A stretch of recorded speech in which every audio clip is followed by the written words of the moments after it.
നമ്മുടെ ഭാര്യമാർക്ക് എന്തെങ്കിലുമൊക്കെ ഒന്നൊരു മന്തി, ഒരാട് മന്തിയൊക്കെ ഒന്ന് നല്ല ആടൊക്കെ ഇങ്ങനെ ഇങ്ങനെ ഇരിക്കുന്നതൊക്കെ ഒന്ന് വാങ്ങിക്കൊണ്ട് കൊടുക്കണ്ടേ, എങ്ങനെയുള്ള പേടിക്കണ്ടേ? അവരെയും കൂടെ നമ്മൾ ഇടയ്ക്കൊക്കെ ഒന്ന് ഷോപ്പിങ്ങിന് കൊണ്ടുപോകണം, പെണ്ണുങ്ങളെ കൊണ്ടുപോകണം. അതീത് ഞാൻ ഇപ്പോൾ പറഞ്ഞുതരാം. നാളെ പോലെ ഞാൻ 8-ന്റെ പണി വന്നിട്ട് പോകുന്നുള്ളൂ. അവിടെ നിന്നില്ലേ അതീതുണ്ട് ഓതണം ഉസ്താദേ അത്. ഇവിടെ ഷോപ്പിംഗ് കൂടുതലാണ്. അല്ല, ഭർത്താവ് കൊണ്ടുപോകണമെന്നാണ് പറഞ്ഞത്. ഈ വീട്ടിനകത്ത് ഇങ്ങനെ ഇരുന്ന് ഗൃഹാതുരത്വത്തിൽ ഹോം സിക്കിലങ്ങ് ആകെ ഇടങ്ങറായി പെണ്ണുങ്ങൾക്ക് ഈ ഭക്ഷണം പാചകം ചെയ്ത് തരാനൊരു മൂഡ് പോലും ഇല്ലാത്തൊരു സാഹചര്യം ഒഴിവാക്കിയെടുക്കാൻ ഭർത്താവ് അവളെ വിളിച്ചു കൊണ്ടുവന്ന് ഇടയ്ക്ക് അവിടെ ഇവിടെയൊക്കെ ഒന്ന് കൊണ്ടുപോയി സ്വന്തം കയ്യിൽ പിടിച്ച് ഒന്ന് അവിടെ ഇവിടെയൊക്കെ ഒന്ന് ഇരുന്നിട്ടൊക്കെ ഒന്ന് വരാം. ഇത് പോകില്ല. ഇതിപ്പോൾ എന്ന് പറഞ്ഞാൽ ഇവനെങ്കിൽ കച്ചവടം അയൽവക്കത്തുനിന്ന് പോകുന്ന നാസറിനെ ഏൽപ്പിച്ചിട്ടുണ്ട്. അളിയ നാസർ എൻ്റെ പെണ്ണുമ്പിളയും കൂടെ ഒന്ന് കൊണ്ടുപോകണം ഒന്ന് കറക്കിയിട്ട് അവൻ കൊണ്ടുപോയെല്ലാം നല്ല റാഹത്തായിട്ട് കറക്കി തലയ്ക്ക് പിടിഞ്ഞ് ഒഴിഞ്ഞ് ഇൻഷാ അല്ലാ റാഹത്തായി എല്ലാ ഷെയ്ത്താനെ ഇറക്കി 2 ഷെയ്ത്താനെ കയറ്റിയിട്ടൊക്കെ കൊണ്ടുവന്ന് ഇവിടെ വീട്ടിൽ വിടും. അങ്ങനെ പോകുന്ന അന്യ പെണ്ണുങ്ങളും അന്യ പുരുഷന്മാരും തമ്മിലുള്ള യാത്രകളും മറ്റു കാര്യങ്ങളാണ്. അങ്ങനെ കൂടുതൽ ഇന്ന് വിടുന്നത് അങ്ങനെയാണ്. അങ്ങനെയല്ല ചെയ്യേണ്ടത്. ഭർത്താവ് കൂടെ പോകണം. ഭർത്താവിനോടൊപ്പം ഒന്ന് യാത്ര ചെയ്യാൻ കൊതിക്കുന്ന ഭാര്യമാർ നമ്മുടെ കൂട്ടത്തിലുണ്ട്. ഭർത്താവിൻ്റെ ബൈക്കിലൊന്നിരുന്ന് ആ നെഞ്ച് ആ സൈഡിലോട്ടൊക്കെ ഒന്ന് ചാരിയൊക്കെ ഒന്നിരുന്ന് ഇങ്ങനെ കൈയൊക്കെ ഒന്ന് വെച്ച് പോകാൻ എത്ര കൊതിക്കുന്ന താത്താമാരുണ്ട്.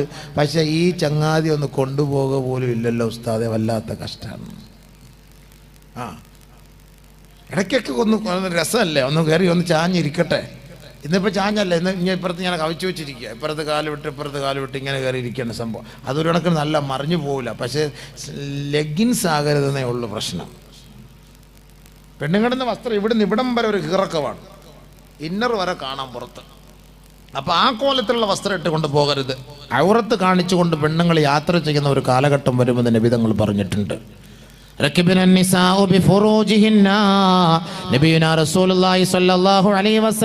തങ്ങൾ പറയുകയാണ്, ഒരു കാലഘട്ടം വരുമെന്ന് സ്ത്രീകൾ ഔറത്ത് പ്രദർശിപ്പിച്ചുകൊണ്ട് വാഹനത്തിൽ യാത്ര ചെയ്യുമത്രേ.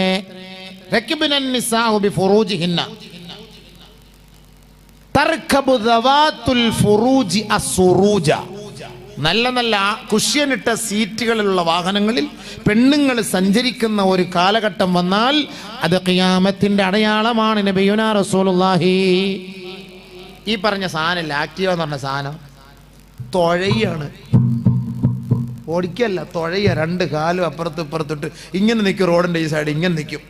2 മിനിറ്റ് നോക്കും അവിടെ നിന്ന് വണ്ടി വരുന്നുണ്ടോ ഇല്ലയോ. എന്നിട്ട് ലാ ഇലാഹ ഇല്ലല്ലാഹ് മുഹമ്മദ് റസൂലുള്ളാഹി ഒറ്റപ്പോക്ക. അവിടെ നിന്ന് അങ്ങാണ്ട് രാവിലെ ലോഡ് എടുക്കാൻ വന്ന ആ ടിപ്പറുകാരൻ കയറിയ സഫിയയുടെ പോക്ക് ഒരൊറ്റ പോക്ക് തന്നെയാണ്. അങ്ങോട്ടും നോക്കൂല ഇങ്ങോട്ടും നോക്കൂല, ഒരൊറ്റ പോക്കാണ്. എന്തിനാ ഈ പണ്ടാരം പൊക്കി എടുത്തു തുടങ്ങി നടക്കുന്ന എൻ്റെ പൊന്നു സഹോദരിമാരെ? നിങ്ങൾക്ക് അതിന് പ്രാക്ടീസ് ഇല്ലെങ്കിൽ എന്തിനാ ഇതിനകത്ത് പോകുന്നത്? ഞാനും ഇങ്ങനെ വണ്ടി യാത്ര പള്ളിയിൽ നിന്ന് ഇങ്ങോട്ട് വരുമ്പോൾ നമ്മുടെ നാട്ടിലൊരു പെണ്ണിങ്ങനെ വണ്ടി ഓടിക്കുക. എന്നെ കണ്ടിട്ട് തലയിലെ തുണി കൈ വിട്ടിട്ട് തലയിലെ തുണി നല്ല രസമായി താ കിടക്കുന്ന അവിടെ. ഞാൻ ചോദിച്ചു, ഇനി ഇതിൻ്റെയും കൂടെ കുറവേ ഉള്ളായിരുന്നു. അൽഹംദുലില്ലാഹ് ഇത് തീർന്നു.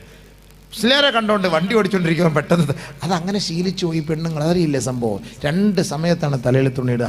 ഒന്ന് തലയെക്കെട്ടും താടിയും കാണുമ്പം, അത് ചിലപ്പോൾ സിഖുകാരനെ കണ്ടാലും മൻമോഹൻ സിംഗ് വന്നാലും ഈ പെണ്ണുങ്ങൾ തലയിൽ തുണിയിടുക. നമ്മുടെ വലിയ ഉസ്താദ് വരുന്നടാ, പണ്ടത്തെ നമ്മുടെ വലിയ ഉസ്താദ്, അള്ളാഹ് നമ്മുടെ മഹാനായ ഉസ്താദ്, ഇത് മരിച്ചുപോയെന്ന് ആരാടാ പറഞ്ഞത്? ആ വരുന്നടാ അപ്പ എന്ന് പറഞ്ഞിട്ട് പെട്ടെന്ന് തലയിൽ തുണിയിടുക. 2ാമത് തലയിൽ തുണിയിടുന്നത് പെണ്ണുങ്ങൾ വാങ്ങു വിളിക്കുമ്പോഴാണ്. അത് എവിടെ നിൽക്കുന്നോ, ഏത് സ്ഥലത്താണോ, എവിടെ കണ്ടാലും, എവിടെ ആ വേലിയിലൊക്കെ കഴുകിയിട്ടിരിക്കുന്ന തുണി എടുത്ത് വെക്കുന്നത്. ചിലപ്പോൾ ബംഗാളികളുടെ അണ്ടർവെയർ കഴുകിയിട്ട് അതും എടുത്ത് ഒറ്റ വെപ്പായി. അല്ല, അറിയില്ല സംഭവം അല്ലേ? ശരിയല്ലേ? ആകാ അവിടെ ഇവിടെയൊക്കെ നിൽക്കുന്ന തുണി എടുത്ത് ഇങ്ങനെ ഒറ്റ ഇടക്കാം. ഉസ്താദ് അടുത്തങ്ങ് പോയെന്നാൽ ഉസ്താദിൻ്റെ മുണ്ടെടുത്ത് ഉരിഞ്ഞ് തലയിലിടും പെണ്ണുങ്ങൾ. ആ ബാങ്ക് വിളിക്കുന്ന സമയത്ത് തലയിൽ തുണിയിടൽ നിർബന്ധ. ചിലപ്പോൾ വട്ടയല്ല, തേക്കിൻ്റെ ഇല ഇതൊക്കെ പറിച്ചായിരിക്കും തലയിലോട്ട് വെക്കുക. ഇങ്ങനെ പെണ്ണുങ്ങൾ തലയിൽ വെക്കുക. എന്തിനാ അത് തലയിൽ വെക്കുന്നത്? ഈ ബാങ്ക് ഇങ്ങോട്ട് താഴോട്ട് ഇറങ്ങാതിരിക്കാൻ.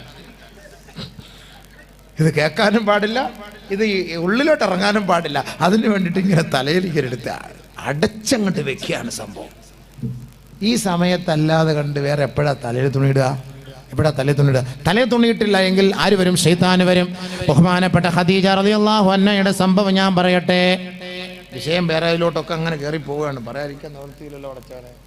ഖദീജ ബീവിക്ക് നബി സല്ലല്ലാഹു അലൈഹി വസല്ലം തങ്ങൾക്ക് ആദ്യം വഹി വന്ന സമയം ഒരു ഭാര്യ എങ്ങനെയായിരിക്കണം ഒരു ഭർത്താവിനെ സ്വീകരിക്കേണ്ടത് എന്നതിൻ്റെ ഏറ്റവും വലിയ തെളിവ്.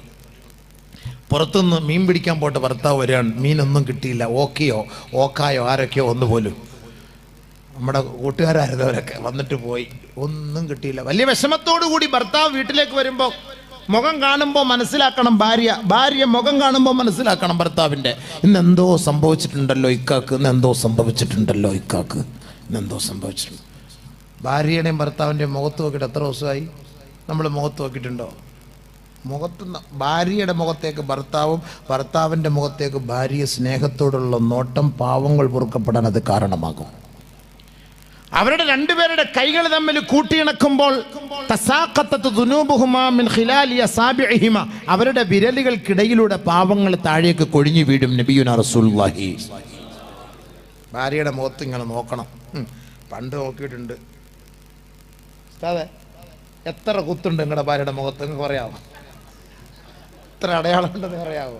പറയാൻ പറ്റും, നമുക്കറിയില്ല അബീവേ, നമുക്കറിയില്ല. എൻ്റെ ഭാര്യയുടെ മുഖത്ത് നോക്കി എനിക്കല്ല, കണ്ണിനൊരു കറുപ്പുണ്ടെന്ന് അവള് അമ്മടുത്ത് വന്ന് പറയണം, ഇക്ക ഒരു കണ്ണിനൊരു ചെറിയ കറുപ്പുണ്ട്. അപ്പോഴാണ് നമ്മൾ നോക്കട്ടെ ആ അത് തന്നെ. അന്നേരം ഇടയ്ക്ക് നമ്മൾ കണ്ണിന് കുട്ടിക്ക് ഇവൾക്ക് കറുപ്പുണ്ടെന്ന് അതുവരയ്ക്ക് നോക്കിയിട്ടില്ല, ചിന്തിച്ചിട്ടില്ല. പല്ലുവേദനയായിട്ട് നീരായിട്ടിരിക്കുകയാണ്. 3 ദിവസമായി മനുഷ്യ നിങ്ങൾ എന്തായി വീർത്തിരിക്കുന്നത് നിങ്ങൾ നോക്കിയിട്ടുണ്ടോ? മൊയിലാരന്മാരോടൊക്കെ ഞാൻ വെച്ച് നീ തിന്നു കൊഴുത്ത് കവളൊക്കെ ചാടിയിരിക്കുകയാണ്. പൂവമ്പഴം പോലെ എൻ്റെ കതിയ പൂവമ്പഴം പോലെ ആയി സന്തോഷിച്ചിരുന്നാണത്. പല്ലുവേദനയായിരുന്നു. അല്ലാ, നഷ്ടമായി പോയല്ലോ പടച്ചവന്, വല്ലാത്ത നഷ്ടമായി പോയല്ലോ. പുഴുവെല്ലാം കൂടെ പിടിച്ച് അകത്തിരിക്കുകയാണ്. ഞാൻ വിചാരിച്ച് നല്ല ചാടിയിരിക്കുകയാണ്. ഓറഞ്ച് എന്നൊരു കളിയടിക്കാൻ പറ്റി, സൗകര്യമായി പോയി, തീർന്നു, എല്ലാം പോയി, എല്ലാം പഴുത്തിരിക്കുകയാണ്. അവൻ മുഖത്തേക്ക് നോക്കുന്നില്ല എന്നാണ് അതിൻ്റെ അർത്ഥം. ഒരു ഭർത്താവിൻ്റെ മുഖത്തേക്ക് നോക്കുമ്പോൾ ഭർത്താവിൻ്റെ അവസ്ഥകൾ മനസ്സിലാക്കാൻ പറ്റും. നബിയുനാ റസൂലുള്ളാഹി തങ്ങൾക്ക് വഹി വരികയാണ്. യാ അയ്യുഹൽ മുസമ്മിൽ ഖുമിൽ ലൈല ഇല്ലാ ഖലീലാ നിസ്ഫഹു അവ ഖുസ് മിൻഹു ഖലീലാ ഔ സിദ് അലൈഹി വറത്തിലിൽ ഖുർആന തർതീലാ ഇന്നാ സനുൽഖി അലൈക ഖൗലൻ സഖീലാ. വലിയ ഭാരമേറിയ ഉത്തരവാദിത്വം. നബിയെ, അങ്ങേക്ക് ഞാൻ ഇതാ ഇറക്കാൻ പോവുകയാണ്. അങ്ങനെയാണ് 600 ചിറകുള്ള ജിബ്രീൽ ഇറങ്ങി വരുന്നത്. ആ ജിബ്രീലിനെ കണ്ടപ്പോ മഹദിയായ ഖദീജ ബീവി ഭയപ്പെട്ടു പോവുകയാണ്. ഖദീജ റളിയല്ലാഹു തആല അൻഹയുടെ ബഹുമാനപ്പെട്ട നബി തങ്ങൾ ഭയപ്പെടുകയാണ്. അങ്ങനെ ഭയപ്പെട്ടുകൊണ്ട് ഖദീജ ബീവിയുടെ അരികിലേക്ക് റസൂലുള്ളാഹി തങ്ങളോടുകയാണ്. അങ്ങനെ വെപ്രാളത്തോടെ ടെൻഷൻ അടിച്ച് നബി സല്ലല്ലാഹു അലൈഹി വസല്ലം തങ്ങൾ ഓടുന്നത് കണ്ട് ഖദീജ ബീവിയുടെ വീട്ടിലേക്ക് വന്നത് കണ്ടപ്പോൾ പെട്ടെന്ന് ഖദീജ ബീവി കെട്ടിപ്പിടിച്ചിട്ട് പറഞ്ഞു, cool down, cool down, cool down, cool down, വിഷമിക്കില്ലേ, പ്രയാസപ്പെടരുത്, ഉറങ്ങ്. അങ്ങനെ പദപ്പെട്ടു കൊടുത്തു. മഹദിയായ ഖദീജ റളിയല്ലാഹു തആല അൻഹ റസൂലുള്ളാഹി തങ്ങളെ ആദ്യം സമാശ്വസിപ്പിച്ചു. കടലിലേക്ക് പോയിട്ട് മീനൊന്നും കിട്ടിയില്ല. വളരെ വിഷമത്തോടെ പ്രയാസപ്പെട്ട് കാറ്റിൽ തോണിയും വഞ്ചിയും ഒക്കെ തകർന്നു പോയി. ആ ദുഃഖഭാരത്തോടു കൂടി കയറി വരുന്ന ഭർത്താവിനെ കാണുമ്പോൾ ഭാര്യ ആദ്യം, ഇക്ക എന്താ സംഭവിച്ചത്, വാ സമാധാനപ്പെട്, ഇക്ക അവിടെ ഇരിക്ക്, കുറച്ചേരം അവിടെ ഇരിക്ക്, വെള്ളം കുടിക്കുക, അവിടെ സമാധാനപ്പെട്ട് അവിടെ ഇരിക്കുക, അവിടെ മിണ്ടാണ്ടിരിക്കുക എന്ന് പറഞ്ഞ് അവിടെ പിടിച്ചിരുത്തണം. എന്നിട്ട് വെള്ളം കൊടുത്ത് സമാധാനിപ്പിക്കണം. ആദ്യം ഒന്നും ചോദിക്കരുത്. നബി സല്ലല്ലാഹു അലൈഹി വസല്ലം തങ്ങളെ അങ്ങനെയാണ് ഇന്ന് ഖദീജ ആദ്യം സ്വീകരിച്ചത്. ഒന്നും ചോദിച്ചില്ല, അവിടെ ഇരുത്തി. ടെൻഷനൊക്കെ മാറി മനടച്ച്, ഖദീജ ഒരു ഗ്ലാസ് ചൂടുവെള്ളമാണ് ഖദീജ. ആകെ ജീവൻ കിട്ടിയെന്ന് മനസ്സിലായി, ടെൻഷൻ മാറി. അപ്പോൾ നബി സല്ലല്ലാഹു അലൈഹി വസല്ലം തങ്ങളോട് ചോദിച്ചു, എന്താണ് സംഭവിച്ചത്? അപ്പോഴാണ് നബിയുനാ റസൂലുള്ളാഹി സ്വല്ലല്ലാഹു അലൈഹി വസല്ലം തങ്ങൾ പറഞ്ഞത്, ഇങ്ങനെ ഒരു വലിയ ഒരു രൂപം ഞാൻ കണ്ടു ഖദീജ, അത് ജിബ്രീലാണ്, അത് മലക്കായിരുന്നു ഖദീജ. നബിയുനാ റസൂലുള്ളാഹി തങ്ങളോട് ഖദീജ ബീവി പറയുകയാണ്, വിഷമിക്കണ്ട, ദുഃഖിക്കണ്ട, പ്രയാസപ്പെടേണ്ട, വല്ലാഹി വലാ യുഖ്സിക അല്ലാഹു അബദാ, തീർച്ചയായും അല്ലാഹു അങ്ങയെ നിന്ദിക്കുകയില്ല ഹബീബേ. വിഷമിക്കണ്ട, പ്രയാസപ്പെടണ്ട, അങ്ങേ അല്ലാഹു നിന്ദിക്കുകയില്ല. ഇനി അങ്ങനത്തെ ഒരു രൂപം വന്നാൽ എന്നെ അറിയിക്കണം. ബുദ്ധിമതിയായ ഭാര്യ ഇതാ പറയുന്നത്, കണ്ടോ? ഭർത്താവിന് ഒരു ശക്തി പകർന്നു കൊടുക്കുന്ന ഭാര്യ ഭർത്താവിന് ശക്തി പകർന്നു കൊടുക്കും. നമ്മുടെ വീട്ടിൽ ഭാര്യയും ഭർത്താവും കൂടെ കിടക്കുന്ന സമയത്ത് ഒരു സൗണ്ട് കേട്ടു. രാത്രി 12:30 സൗണ്ട് കേട്ടു. ഭാര്യ ഭർത്താവിൻ്റെ പുതപ്പിനകത്ത് അടിഞ്ഞുകൂടി അകത്തോട്ട് കയറി ഇന്ന് വരെ കയറാത്തവളാ. ഈ സൗണ്ട് കേട്ടത് ഇനി ഭർത്താവ് സൗണ്ട് ഉണ്ടാക്കിയതൊന്നും അറിയില്ല സംഭവം. ഭർത്താവിൻ്റെ പുതപ്പിൻ്റെ ഉള്ളിലേക്ക് ചുരുണ്ടുകൂടി കയറും. അപ്പൊ ഇയാൾ പറയും, ഐശു എന്തോ ഒരു സൗണ്ട് കേട്ടല്ലോ, നീ ഒന്ന് പോയി നോക്കി. എനിക്ക് നിങ്ങൾ ചുമരി നിങ്ങൾ പോയി നോക്ക് എന്നെ കൊണ്ടുപോയി എന്നെ കണ്ട. അല്ല ഐശു നീ പോയി നോക്കിട്ടോ. ഐശു ഇല്ല ഞാൻ പോവില്ല. നിങ്ങൾ പോണോ? ഞാൻ ചത്താലും കുഴപ്പമില്ല എനിക്കില്ലേ. അല്ല കള്ളന്മാരെ മോഷ്ടിക്കാൻ വേണ്ടി കത്തിയെ കൊണ്ടുവന്ന് നിൽക്കുകയാണ്. ഇവള് പോവാ, എന്നാ എൻ്റെ ഇക്ക അവിടെ കിടക്കട്ടെ, ഞാനൊന്ന് പോയി നോക്കട്ടെ. പറയൂ ഏതെങ്കിലും പെണ്ണുങ്ങൾ. എന്താരെ തള്ളിവിടുക? നമ്മളെ പോയാ നീ അങ്ങ് പോയിക്കോ. എത്ര വലിയ സ്നേഹം, വലിയ സ്നേഹമാണ്. എന്നാ ഖദീജ ബീവി എന്താ ചെയ്തത്? ഇങ്ങനെ ഒരു വിഷമം വന്നപ്പോൾ ഇങ്ങനെ ഒരു സംഭവം ഞാൻ കണ്ടു എന്ന് പറഞ്ഞപ്പോൾ ഖദീജ ബീവി റളിയല്ലാഹു തആല എന്നെ പറഞ്ഞു, ഇനി അങ്ങനെ സംഭവിച്ചാൽ എന്നോട് പറയണം. എന്താ ധൈര്യം. പെണ്ണുകൾ ഇറങ്ങി പോകണം, ഭർത്താവ് പിറകിലും വരും, അല്ലെ രണ്ടുപേരും ഒരുമിച്ച് പോകണം. അങ്ങനെ ഒരാളെ പേടിച്ച് കിടന്നാൽ മൊത്തം നിങ്ങളെ കട്ട് ചെയ്തുകൊണ്ട് പോയി എന്ത് ചെയ്യും? സംഭവം ഒരു ബഹളം. ആരുടെ അത്? ഇക്ക എഴുന്നേറ്റ് തന്നെ അവിടെ നിന്ന് സൗണ്ട് വെക്കുന്നു. ഇക്കായും കുക്കായും ഒന്നും വീട്ടിലില്ല, പക്ഷെ ചുമ്മാ പറയണം, വെറുതെ പറയണം. ഇക്ക ഒന്ന് എഴുന്നേറ്റ്, ഇക്ക ദാണ്ട അവിടെ ആരും സൗണ്ട് കേൾക്കുന്നു. വാപ്പ എഴുന്നേറ്റ്. വാപ്പ മരിച്ചത് 10 വർഷമായി, എന്നാലും ചുമ്മാ വിളിച്ചോണം. വാപ്പ ചിലപ്പോൾ ഖബറിൽ നിന്ന് എഴുന്നേറ്റ് വരാൻ സാധ്യതയുണ്ട്. ആ സമയത്ത് വിളിച്ചോണം. അങ്ങനെ വിളിക്കണം. വിളിക്കുമ്പോൾ ഈ സൗണ്ട് കേട്ട് ചങ്ങാതി എന്ത് ചെയ്യും? കള്ളം വല്ലാണെങ്കിൽ ഓടിക്കോളും. ആളൊക്കെ ഉണ്ട് സംഭവം, നമ്മൾ ഉദ്ദേശിക്കുന്ന പോലെയല്ല. രാത്രി ഉറങ്ങാൻ സമയത്ത് 2-3 പഴയ ചെരുപ്പൊക്കെ എടുത്ത് വെളിയിട്ട് കിടക്കണം. ആളൊക്കെ ഉണ്ട് ഇവിടെ കിടപ്പുണ്ടെന്ന് അറിയാൻ വേണ്ടി. കള്ളന്മാരും അല്ല ഇന്നൊരു വാത് കേൾക്കാതിരിപ്പുണ്ടെങ്കിൽ തീർന്നു. ഈ ഹിക്മത്ത് മൊത്തം മനസ്സിലാക്കിയിട്ട് അവിടെ മൊത്തം ഇത് പോയി കയറിയ സംഭവം തീർന്ന സംഭവം. പഴയ ചെരുപ്പുകൾ വാങ്ങാൻ കിട്ടും. അത് പള്ളിയിൽ പോയാൽ മതി, ബാത്റൂമിൽ കാണും. അതൊക്കെ എടുത്തിട്ട് സൈഡിൽ കൊണ്ട് നിരത്തി വെക്കണം. എടാ ഇത്രയും അംഗങ്ങളുണ്ട് ഈ വീട്ടിൽ, എന്നാൽ ഇന്ന് ഇവിടെ കയറണ്ട, യാ വണ്ടി വിട്ട് പോകാം. അതൊക്കെ അതെല്ലാം ഒരു ഹിക്മത്താണ് സംഭവം. പെണ്ണുങ്ങൾ ആ സൗണ്ട് കേട്ട പെട്ടെന്ന് മൊബൈൽ എടുത്തിട്ട് പോലീസ് വിളിക്കുന്ന പോലെ അങ്ങ് പറഞ്ഞ അഭിനയിച്ചേക്കണം. ഒരു ശക്തി അന്നേരം ഉണ്ടാക്കിയെടുക്കലാണ്. ഖദീജ റളിയല്ലാഹു തആല എന്നെ പറഞ്ഞു, ഇനി അങ്ങനെ സംഭവിച്ചാൽ വരണം. നബിയുനാ റസൂലുള്ളാഹി സ്വല്ലല്ലാഹു അലൈഹി വസല്ലമ തങ്ങൾക്ക് ജിബ്രീൽ അലൈഹിസ്സലാത്തു വസ്സലാം വഹീമായി വന്നപ്പോൾ ബഹുമാനപ്പെട്ട നബി തങ്ങൾ ഖദീജ ബീവിയെ വിളിക്കുകയാണ്. ഖദീജ, ഇതാ ഞാൻ പറഞ്ഞ ആ സംഭവം വന്നിരിക്കുകയാണ്. അല്ലാഹ് സംഭവം വന്നിരിക്കുന്നു. ഖദീജ റളിയല്ലാഹു തആല അൻഹ പെട്ടെന്ന് നബി സല്ലല്ലാഹു അലൈഹി വസല്ലമ തങ്ങളെ എടുത്ത് മടിയിൽ വെച്ചു. എന്തേ പോലീസ് വന്നോ? പോലീസ് വന്നില്ലേ? എന്താ വരാത്ത എത്ര നേരമായിട്ട്? ഖദീജ റളിയല്ലാഹു തആല നബി സല്ലല്ലാഹു അലൈഹി വസല്ലമ തങ്ങളെ എടുത്ത് മടിയിൽ വെച്ചു.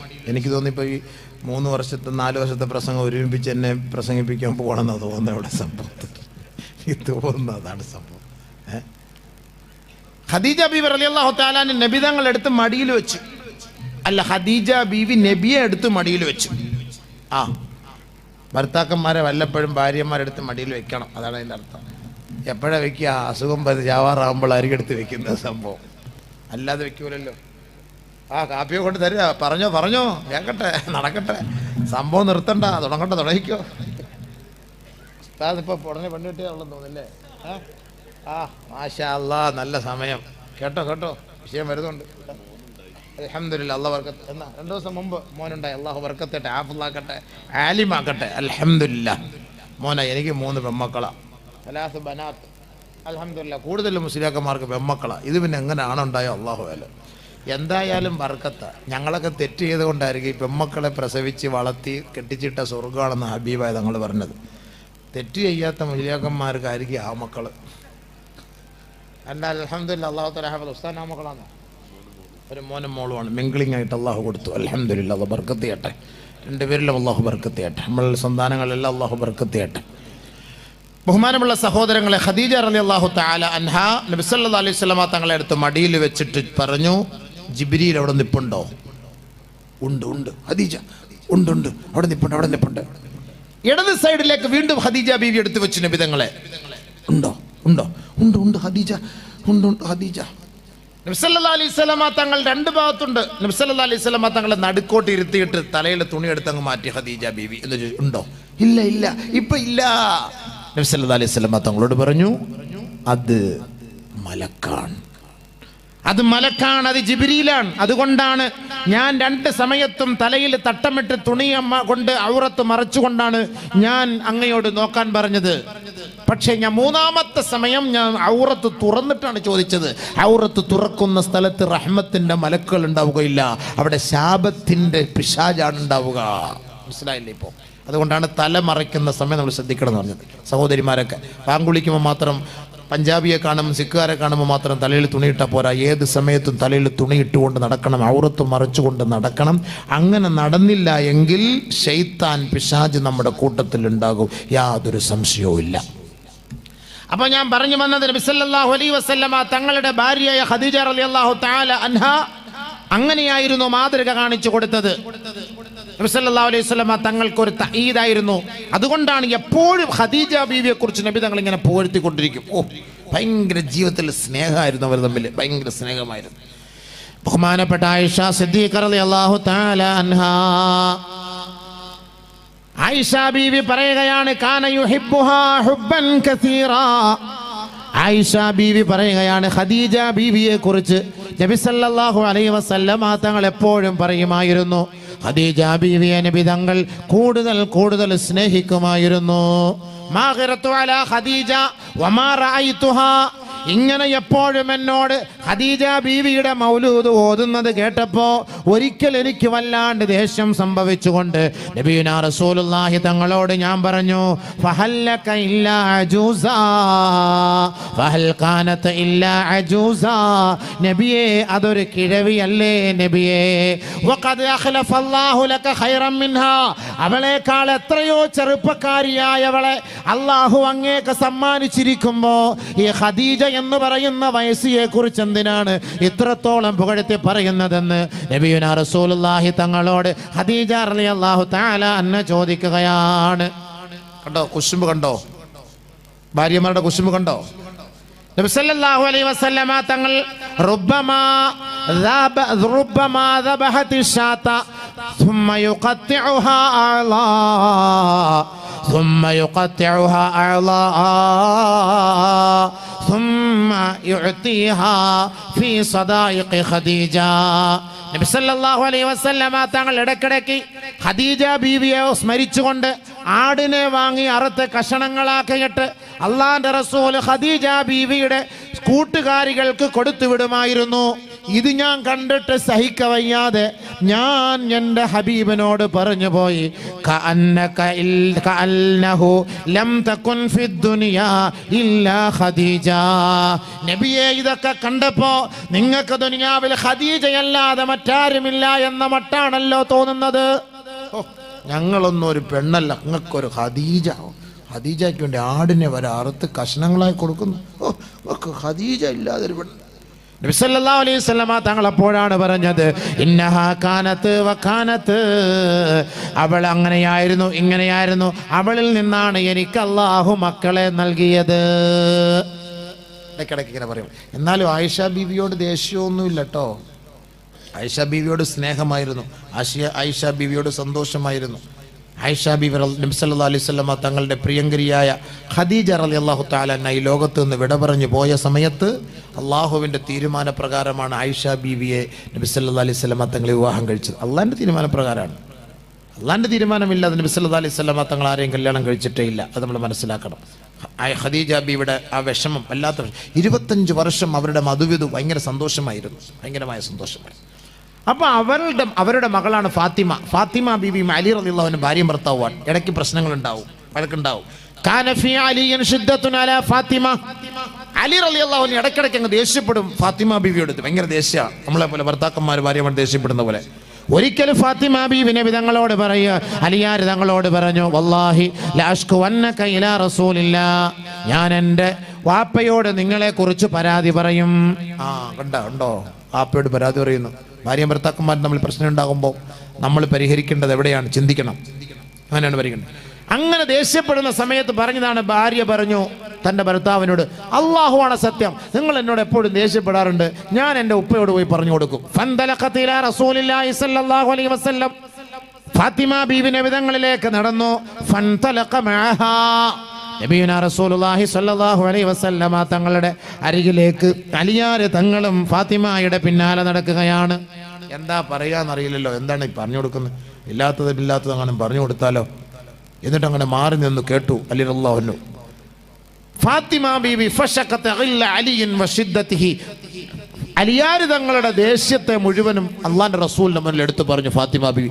എൻ്റെ ഇക്ക അങ്ങനെയാണ് വാപ്പിച്ച, എൻ്റെ ഇക്ക എന്നോട് ദേഷ്യപ്പെടും എപ്പോഴും, അങ്ങനെ എൻ്റെ ജോലി ചെയ്ത് കൈയെല്ലാം കണ്ടില്ലേ പൊട്ടി, അങ്ങനെ ഭയങ്കര ഭയങ്കര ദേഷ്യം. നബി സല്ലല്ലാഹു അലൈഹി വസല്ലം തങ്ങൾ അപ്പോഴെന്താ ചെയ്തത്?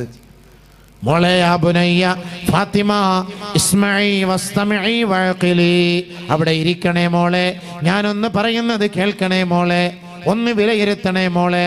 ലാ ഇംറഅത്തുൻ ബിംറഅത്തിൻ ലാ തഅതി ഹവാ സൗജിഹാ വഹുവ സാകിതുൻ, ഒരു ഭാര്യയും ഭാര്യയാവുകയില്ല തൻ്റെ ഭർത്താവിൻ്റെ ഇഷ്ടാനിഷ്ടങ്ങൾ പരിപൂർണമായി നിറവേറ്റി കൊടുത്തുകൊണ്ട് ആ ഭർത്താവ് അവളിൽ പൂർണ്ണ തൃപ്തനായി അടങ്ങിയിരിക്കുന്നത് വരെ, തൻ്റെ ഭർത്താവിനെ സേവിക്കുന്നത് വരെ ഒരു ഭാര്യയും ഭാര്യയാവുകയില്ല. നബിയുനാ റസൂലുള്ളാഹി തങ്ങൾ രണ്ടുപേരെയും വിളിച്ചിരുത്തിയിട്ട് പറഞ്ഞു, അൽ ഹയാഉ തതകാഫഉ വതതആവനു, കുടുംബജീവിതം എന്ന് പറഞ്ഞാൽ പരസ്പരം സഹകരണമാണ്. അലിയെ, മോളെ ഫാത്തിമ, പരസ്പരം സഹകരണമാണ്. ഒരുപാട് പൊട്ടിത്തെറികൾ ഉണ്ടാകാം, ഒരുപാട് പ്രശ്നങ്ങൾ ഉണ്ടാകാം. നിങ്ങൾ രണ്ടുപേരും ഒരു ബെഡ്റൂമിൽ ഒരു മേശയിൽ ഒരു കസേരയിലിരുന്ന് ഒരു ബെഞ്ചിലിരുന്ന് ഒരു കട്ടിലിരുന്ന് പറഞ്ഞ് തീർക്കേണ്ടതാണ്, അതല്ലാതെ പുറം ലോകം അറിയാൻ പാടില്ല. നബിയുനാ റസൂലുള്ളാഹി തങ്ങൾ അവരെ രണ്ടുപേരെ ഉപദേശിച്ചിട്ട് ഫാത്തിമ ബീവിയോട് പറഞ്ഞു, വജഅല അലാ ഫാത്തിമത ഖിദ്മത്തൽ ബൈത്ത്, ഫാത്തിമ എന്ന പൊന്നുമോളോട് പറഞ്ഞു, മോളെ ഫാത്തിമ, ഭർത്താവിൻ്റെ ജോലികൾ മുഴുവനും നീ വീട്ടിലെടുക്കണേ മോളെ, ഭർത്താവിന് പാചകം ചെയ്ത് കൊടുക്കണേ മോളെ, ഭർത്താവിൻ്റെ വസ്ത്രം കഴുകി കൊടുക്കണേ മോളെ, ഭർത്താവിൻ്റെ ഖിദ്മത്ത് മുഴുവനും നീ എടുക്കണേ മോളെ. മനസ്സിലായില്ലേ? പറഞ്ഞു വന്ന് മനസ്സിലായില്ലേ? പെണ്ണുങ്ങൾ ഭർത്താക്കന്മാരുടെ ജോലി ചെയ്യണമെന്നർത്ഥം. അല്ലാതെ ഞങ്ങൾക്ക് ഒന്നും ചെയ്യണ്ടെന്ന് മൊയ്ലിയാർ പറഞ്ഞല്ലോ, അതുകൊണ്ട് ഞങ്ങൾക്ക് പ്രസവിച്ചാൽ മാത്രം മതി എന്നിരുന്നാണെങ്കിൽ അങ്ങനെ വാശിയെടുത്താൽ വർഷത്തിൽ 2 പ്രസവിക്കേണ്ടി വരും. അപ്പോൾ അതുകൊണ്ട് എന്ത് ചെയ്യണം? പാത്രം കഴുകി കൊടുക്കണം, ചോറ് വെച്ച് കൊടുക്കണം, കുഴമ്പിട്ട് മസാജ് ചെയ്ത് കൊടുക്കണം, ഇല്ലെങ്കിൽ വേറെ മസാജ് സെൻറ്ററിൽ പോയിക്കാം, മസാജ് ചെയ്ത് കൊടുക്കണം, നിങ്ങൾക്ക് വസ്ത്രം കഴുകി കൊടുക്കണം, ഇതൊക്കെ ചെയ്ത് കൊടുക്കണം. അലിയാർ തങ്ങളോട് പറഞ്ഞു, അലി, നീ പുറത്തോട്ട് സമ്പാദിച്ചോണം, ബോട്ടെടുത്ത് പോ, മീൻ പിടിച്ചോണ്ട് വാ, പൊട്ടി കയറ്, അല്ലെങ്കിൽ ഗൾഫിൽ പോ, തെങ്ങി കയറ്, തേങ്ങ ഇട്ടോട്, പോയിട്ട് കഷ്ടപ്പെട്, ത്യാഗം സഹിച്ച് പൈസ ഉണ്ടാക്കിയിട്ട് വീട്ടിൽ കൊണ്ടുവന്ന് ഭാര്യയ്ക്ക് നല്ല നല്ല സാധനങ്ങൾ വാങ്ങിക്കൊടുക്കണം, അവൾ പാചകം ചെയ്തു തരും കേട്ടോ. പറഞ്ഞു കേട്ടോ? രണ്ടുപേരുടെ കൈക്ക് പിടിച്ചിട്ട് യാ അല്ലാഹ്, രണ്ടുപേരും പുറത്തോട്ട് പറഞ്ഞു, എൻ്റെ ഇക്ക, ഇനി വല്ലാഹി സത്യം, ഇനി നിങ്ങൾക്കെതിരെ ഞാൻ ഒന്നും പറയില്ല, ചെയ്യില്ല. അതേപോലെ അലി റളിയല്ലാഹു അൻഹു പറഞ്ഞു, വല്ലാഹി സത്യം, എൻ്റെ ഭാര്യ നിലയ്ക്ക് നിനക്കെതിരെ നിനക്കിഷ്ടമില്ലാത്ത ഒന്നും ഞാനും പ്രവർത്തിക്കുകയില്ല. കുടുംബജീവിതം 1ാം എപ്പിസോഡ് ഇവിടെ അവസാനിച്ചിരിക്കുകയാണ് തൽക്കാലത്തേക്ക്. അതേപോലെ നമ്മൾ അങ്ങനെ ജീവിക്കണം, മുന്നോട്ട് പോകണം.